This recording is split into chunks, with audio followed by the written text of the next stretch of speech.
Oh, what fresh hell is this? So I'm at war with Lysana, which doesn't narrow down the number of possible reasons why this is happening. Oh, she's declared war for the Iron Throne. Well, if Miriel backs her in this, I am seriously going to have to look into having her removed, because that will be annoying. I don't think she will. There's no reason for her to back Lysana for the Iron Throne. But damn, that's audacious. She hasn't even got that much in the way of troops.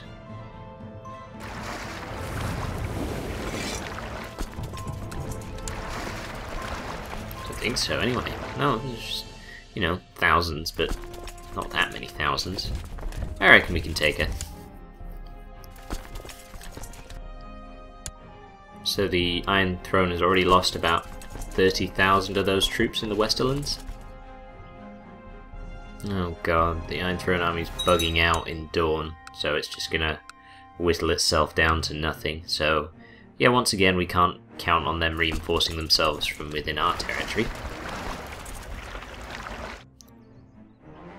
So, yeah, probably a good job we're intervening, because, let's face it, they're not gonna take care of it by themselves, are they? And we absolutely do not want Lysana as Queen of the Seven Kingdoms, because Christ, would she have an axe to grind with us, my god. That would be awful.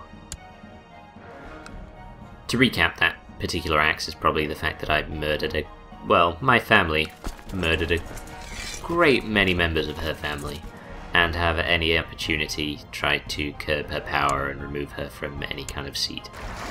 Well, not her specifically, but any member of her family. House Meadows, we go way back. Oh, Iron Throne troops might have sorted themselves out. They look as though they're marching on somewhere. Oh, they might even take the Tall, which is great, because that would give them war score.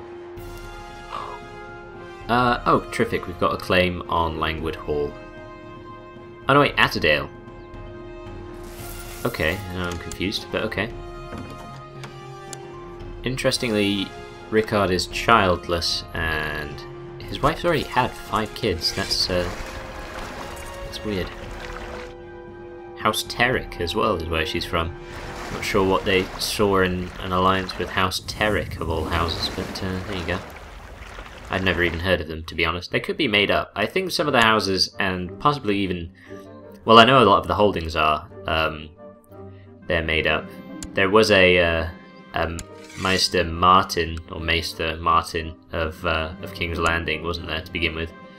Yeah, I think he's been dropped in all of the scenarios just as a tribute to the creator of this universe.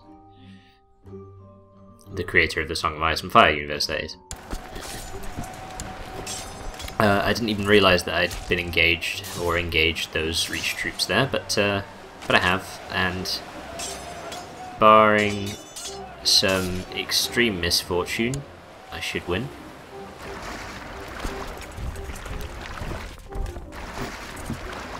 We're off to a decent start, 2% war score, only another 98 to go. The first 2 is always the hardest as well, so... So yeah, I think I'll go for like a double-fronted attack here, because obviously I got plenty of... Oh! Oh, you sneaky bastard.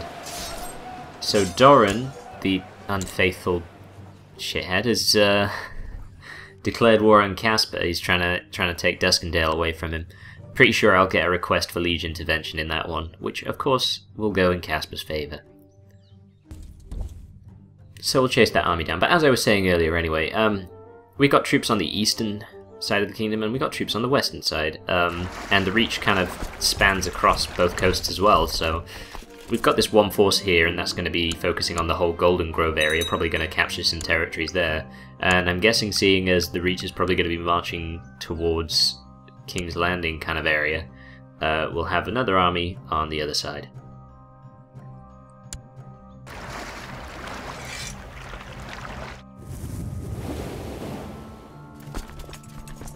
But yeah, we've got 20,000 troops here, which should be enough to take, well, territories in Golden Grove. Is that Cold Moat? Yeah, it is.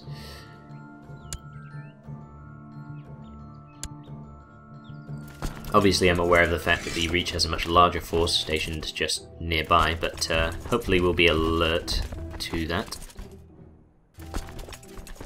Won't let them sneak up on us, all 35,000 of them. Yeah, damn right you will obey my will. My continued loyalty indeed, Doran Martell. Well, there we go. Sure enough, Caspar asked for some intervention, and I most graciously gave it. Okay, so, yeah, the Reach has been, claiming some territories for themselves, so we're at minus 1% war score now, but, I mean, we can probably recover from that. We're not quite on the ropes just yet. It's taken a long time to get my troops together. Not as long as it'll take the Iron Throne, of course. New leader of the Argelith. Oh, that's my boy. trying to foment an insurrection in the Reach. We raised him well. Okay, so that's a large force there. Again, they're suffering from the well, inevitable effects of attrition. Oh, wow. Medway is apparently a really important territory, because we just lost 10% war score for it. It doesn't seem that significant, if I'm being honest.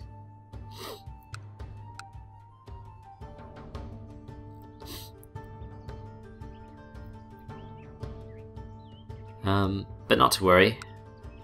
We still have plenty of time to get our troops together. They don't have nearly as many troops as they did when Miriel had her back. Ooh. Truce is expiring in the Kingswood as well, so soon we'll be able to push our claims for those territories, which would be good. Get the rest of the Kingswood sewn up, and yeah, have a nice powerful base in the Crownlands. So now we have a very large Reach force marching on our troops near Maidenpool, so we're going to stop laying siege to that territory for a little while. Storm's End. Oh no, this is of course another... Oh, it's Spotswood this time. Well, at least they're shaking it up. But yes, there's another peasant revolt in one of my territories, which isn't really a priority right now.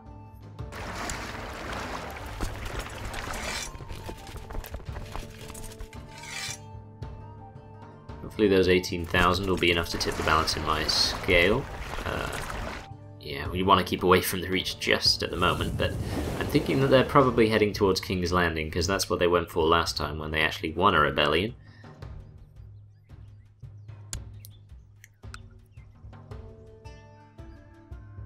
But yeah, I'm desperate for there not to be a repeat this time. So if we move those 18,000 troops into King's Landing before they get there, we should at least have the advantage of the river, and it won't be too long before we can reinforce them with our other troops. I'm going to send those 10,000 in by boat because it's just going to end up being quicker. Alright, okay. Yeah, you see I'm trying to get the ships away as fast as I can so that, you know, we have as much time as possible. Or as little time as possible between the initial engagement and the reinforcements getting in there. Okay, so there we go, we've been engaged. For some reason, even though they crossed a river, we don't have an advantage from the Blackwater at all, which is sort of bullshit, but okay, we'll work with that, so long as they're holding those troops in place. I mean, that was the whole reason why I engaged them at that time.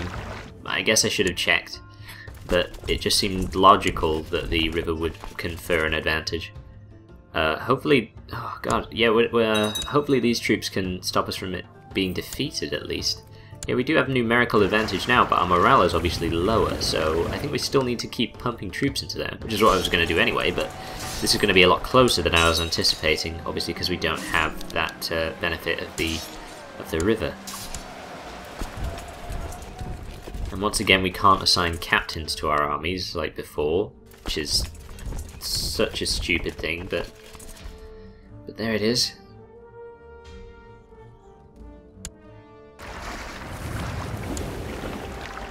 Oh wow, that's a lot of troops nearby. If the Reach had any sense, they would of course reinforce their troops in King's Landing, but I don't think they're going to. So, yeah, we kind of struck lucky there. Oh, the Iron Throne's heading towards catastrophe, in fact. Good. That's them doing exactly as I expected, so it's fine. Looks as though we should now win that battle, but I'm thinking that our losses, if anything, will be higher than those of the Reach, because of the amount of men that we've had to get over there just to salvage that from you know, turn it around, stop it being a defeat. But there we go, we're pressing our advantage now. And, I don't know, our losses were fewer in number, greater in number? Possibly greater in number, actually, because I don't think they started with 30-odd thousand troops. But they were close. So the Reach troops are going to retreat to where those other ones are, and they're going to form quite a large powerful force. And, oh, of course. Yeah, I was wondering why that hadn't affected the war score much. It's because I'm not directly involved in this war, so it's like the peasant revolts. It doesn't count battles I win in favour of the Crown's war score. Which is pretty annoying, but ultimately, you know, it still helps because it's stopping Lysana from winning. That's the word I'm looking for, stopping her from winning. Basically, if we get rid of all of her troops, then we can just capture territories, which I think does count towards the war score. And then we can just carry on doing that until, of course, they are defeated. So, yeah,